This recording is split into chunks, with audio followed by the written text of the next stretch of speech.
I want to welcome you to a Yeager CPA Review YouTube presentation on pensions.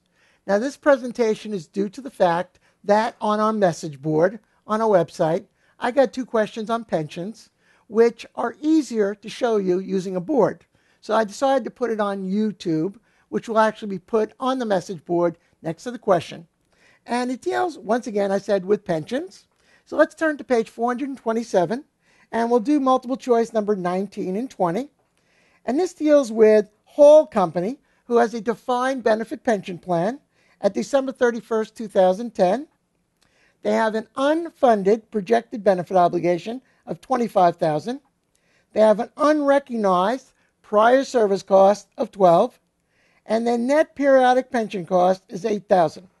Now, a few things I want to just mention here before we continue on with the question. First of all, the projected benefit obligation, the amount that you would owe your employees if they all cashed out today based on future salary levels, nothing has been contributed in money for that PBO. Also, they give you the unrecognized prior service cost, of which you're going to see we're not going to use in this question. And they tell us that the net periodic pension cost, which is all the components of pension expense, is $8,000.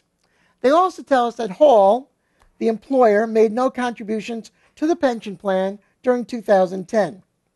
At December 31st, 2010, what amount should Hall record as pension liability on the balance sheet? Well, let's look at the information here and make some journal entries. First of all, the first entry is to record our pension expense. So we'll debit pension expense, which happens to be the $8,000, and they did not fund it, so we're going to credit accrued pension liability for $8,000. The accrued pension liability account is the amount of the pension expense which has not been funded. So all the pension expense has not been funded. The next step you do is you go to what we call the actuary's accounts. Now remember what I told you, for those who have our course, there's two types of accounts in pensions. There are the actual general ledger accounts, the accounts we use for journal entries, and there's also the accounts, that the actuary has. Well, what we do is, after we record the accrued pension liability, which is going to go on the balance sheet, which tells us this is the amount that the pension plan is underfunded by, according to our journal entries. But the actuary really determines how much of the pension plan is not funded by comparing the projected benefit obligation at the end of the year to the fair market value of the assets at the end of the year. Now, let's see what we have here. Well, they tell us that our unfunded PBO, that's the PBO, is $25,000 at the end of the year. Now, because we did not fund, the employer did not fund anything of the plan, there's nothing in the assets. There's no assets. So, the PBO exceeds the fair market value of the assets by $25,000, and this is the amount that the actuary says the plan is under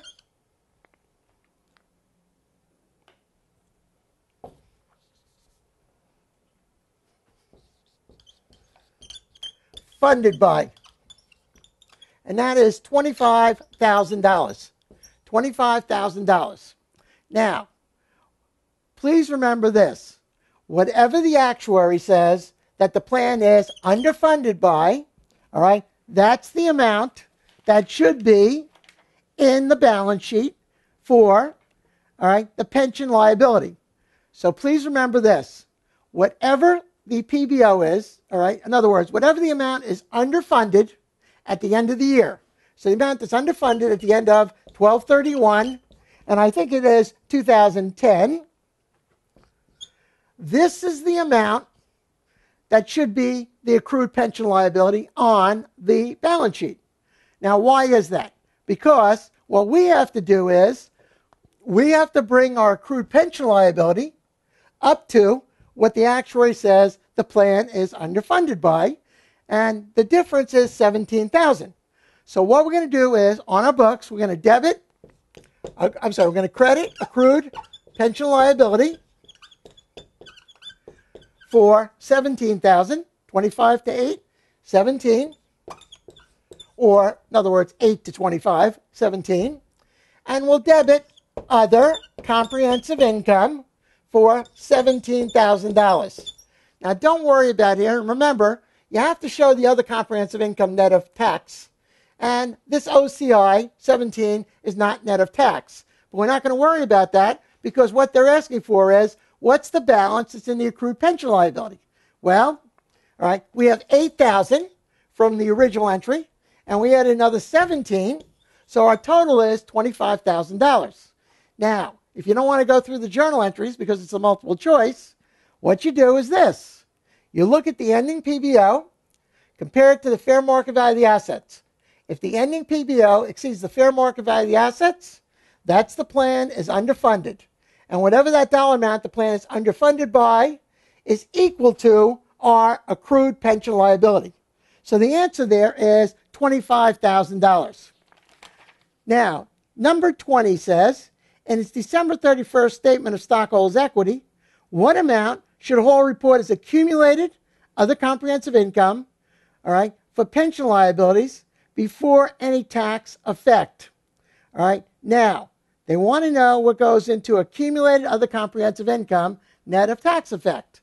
All right, well, all right, this is the other comprehensive income amount for the current period, 2010. At the end of the year, all right, this is going to be closed out to a balance sheet account called accumulated other comprehensive income. Now, if this is the first year, then the accumulated other comprehensive income is $17,000. Now, because this is a debit balance, and this is going to go into the balance sheet, this means that your accumulated other comprehensive income has a normal balance of a credit because it's like an equity account. So if it has a debit balance, that means it's a reduction of equity.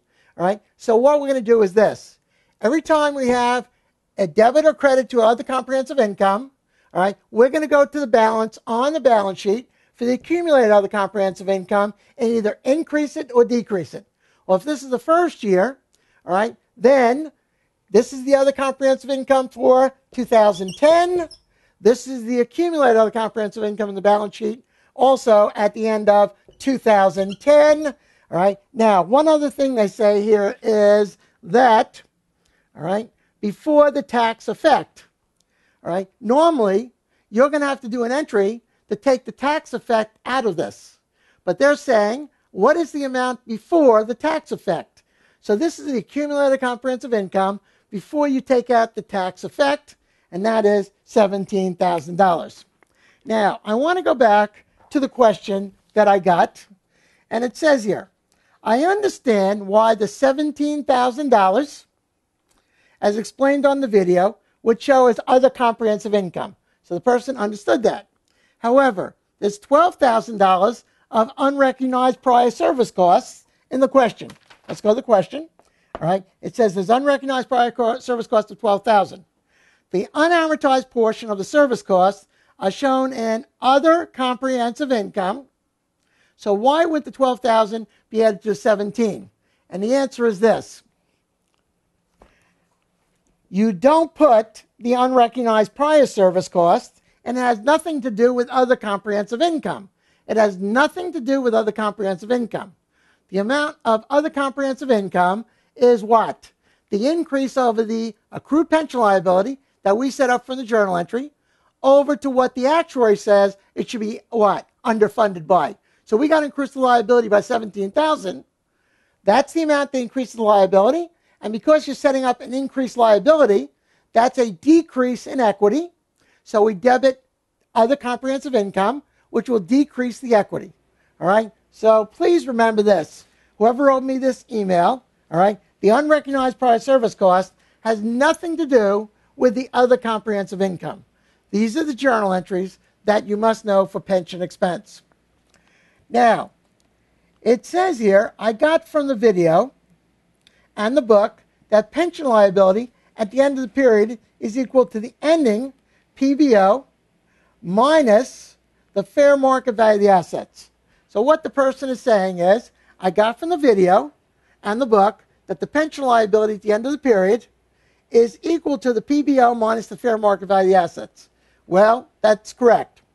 Whatever the projected benefit obligation is at the end of the year over the fair market value of the assets at the end of the year, all right, this is the amount the pension plan is underfunded by according to the actuary, and this will be the balance in the accrued pension liability at 12/31/2010, $25,000. So that's correct. Now, the ending PBO, here's a reconciliation for the ending PBO. You take the beginning PBO, you add to it the service costs, you add to it the interest component, you add the amortization of the prior service costs, all right? You add actuarial or subtract actuarial losses minus benefits paid. Well, there's actually two computations of ending PBO.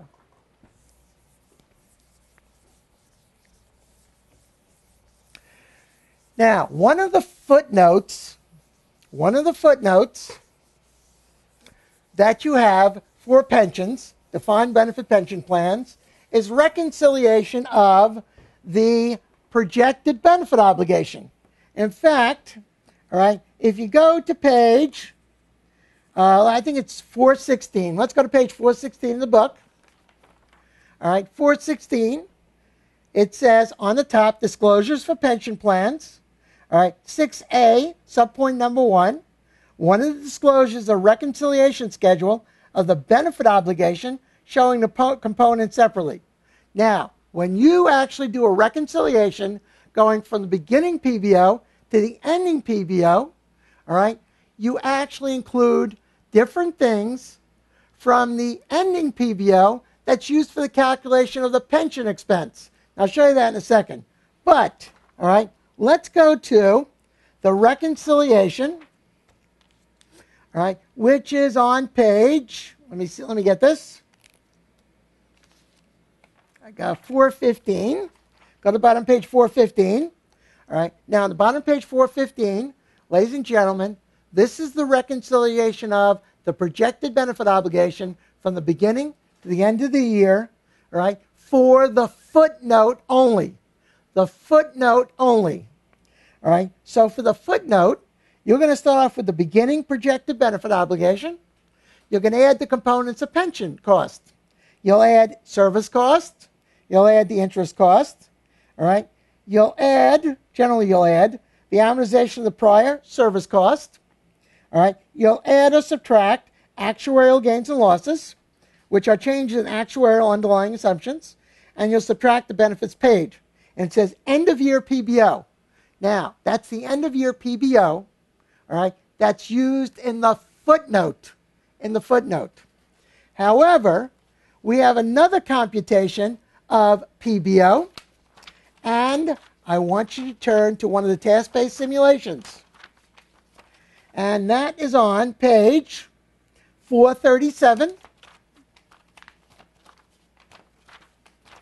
Now, simulation number 2, which is actually on page 436, going to the top of page 437. All right, item number 6 on the top page 437 says, what's the projected benefit obligation at December 31st, 2010? Now, if you go to the bottom of page 436, part 1, it says, calculate the following amount for Winger's pension costs for 2010. So, now they want you to calculate the projected benefit obligation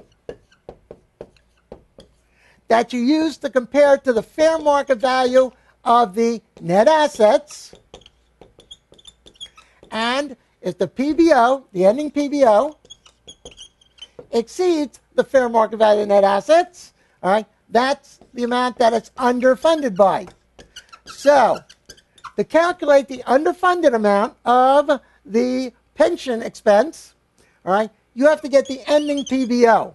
Now, how do you get the ending PBO, all right, this PBO, to determine how much of the plan is under or overfunded, all right, of the pension cost. So this is a different calculation of the PBO because this is not the reconciliation that goes in the footnote. This is the PBO that's used to calculate the underfunded or overfunded amount of the pension liability. So to calculate this, all right, you're going to take the beginning PBO from last year. All right, now you're going to add the interest component. You're going to add the service component.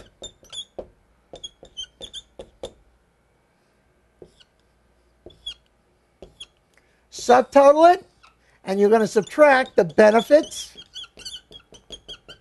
paid. All right, and that's going to give you your ending PBO. Now, once again, for the actual calculation of the ending PBO, to calculate the pension over underfunded, what you do is you take your beginning PBO and you only add the interest and service component. You don't add actuarial gains and losses. You don't add amortization of unrecognized prior service costs, etc. You only add the interest cost and the service cost. That's the only thing you do. So, all right, let's look at task-based simulation number 2 on the bottom. And it says here, the following information pertains to Winger's defined benefit pension plan. The common stock of Winger is publicly traded. Now, they give you the discount rate, which is 6%. The 6% is the settlement rate also. It's called the discount rate.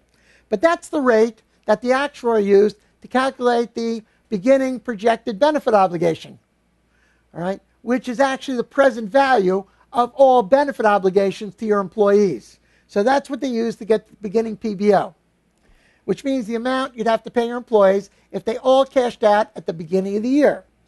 Now, they give you a January 1st, 2010, the balance of the projected benefit obligation per the actuary, the fair market value of the pension plan assets, the accumulated benefit obligation, and the unrecognized prior service cost.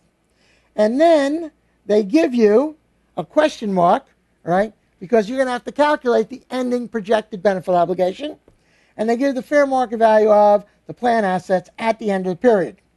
Now let's look at part 1, calculate the amounts for Winger's pension costs for 2010. Now we're only going to do item number 6. All right? What is the projected benefit obligation at December 31st, 2010? All right? Now, this is for the pension expense, the underfunded, overfunded. It is not the reconciliation for the footnote. So what do? Well, we've got a page 436 on the bottom, and we take our beginning PBO at January 1st, 2010, and that is $600,000. Now, we're going to add the interest component. Now, how do you get the interest component? Well, all right, if they don't give it to you, because if you read the question, all right, it says here, the service cost for 2010 was 80. The actual and expected return was 6%. The contribution of $40,000 was made by the employer, and $15,000 of benefits paid. All right, Winger has no prepaid pension or accrued pension liability at the end of 2009. Winger amortizes the unrecognized service cost at $20,000 per year. Assume no pension benefits are expected to be paid in the next 12 months. All right. Now, if you bought the course, I explained to you why that information is necessary. All right. But I'm not going to show you now, but we're going to show you how you get to the interest component. Now, what's the definition of the interest component, ladies and gentlemen? It's the beginning projected benefit. It's the beginning projected benefit obligation, the increase due to the passage of time. Now, how do you calculate the interest component? You take the beginning PBO and multiply it by the discount rate. Now, what's the beginning PBO? Well, if you look at January 1st, 2010, the information, the beginning PBO is $600,000. And the discount rate is 6%. So 6% times $600,000 gives us an interest component of $36,000. Now, let's get the service cost. Well, all right before it says Part 1, calculating the amounts, is that paragraph. And the first item in the paragraph says the service cost for 2010 was $80,000. So what we're going to do is we're going to add the service cost of $80,000. Now, we're going to get a subtotal. All right, so let's see what we're going to do here. We're going to take the $600,000 and we're going to add the $36,000 and we're going to add the $80,000. And we will get, all right, a subtotal of $716,000. Now, from that, we're going to subtract any benefits paid to the employees during the year. Now, once again, in that paragraph where we read the service cost was 80, it said the benefits paid were $15,000. So we're going to subtract $15,000 from the $716, and that will give us an ending balance in the projected benefit obligation of $701,000. All right, and remember, this is not the ending PBO for the reconciliation. And also notice that when I calculate the ending PBO for the calculation used for our pension expense items, all right, I did not include in the calculation of the PBO, all right, the amortization of the unrecognized prior service cost. Also, all right, I didn't include any, all right, actuarial gains and losses. I didn't include any actual or expected return on plan assets. The only thing I included was I added to the beginning PBO the interest component, which I had to calculate, which is the beginning PBO times the settlement rate. Then I added the service cost. They gave me that. I added the beginning PBO to the interest cost plus the service cost, which gave me a subtotal of $716. I subtracted the benefits paid, and my ending PBO is $701,000. All right, that's the answer to number 6 on the top of page 437. So, all right, for the person who actually wrote this, and by the way, that's still up there, isn't it? All right, by the way, it should be still up there, I would hope. All right, but, all right, if you go and read the person's email, all right, what the person is trying to say, all right, by the way, the person, all right, I'm not, in certain cases, I don't get to talk to the person, but, all right, whatever the person is saying in here, I'm correcting by showing you all of the entries and calculations of the ending PBO for the reconciliation for the footnote and the calculation of the ending PBO, all right, which is different for the ending PBOs used in the pension cost calculation. Okay? So anyway, that will hopefully answer the question for that person who put this on the message board. And really, that's it. Hope it clarified it. I wish you good luck on the exam. And please remember, if you have any questions, send it. Excuse me? If you are a student, that's the only one who can go on the message board, right? All right. But if we're assuming you're a student here, all right? If you have any questions, email them to the email address. And generally, if it's my subject, I will call you back, all right? And we'll ask you for your phone number. But let's not worry about that right now. Let's just say this. Good luck on the exam, all right? I wish for you the best, and just keep studying away. Thank you.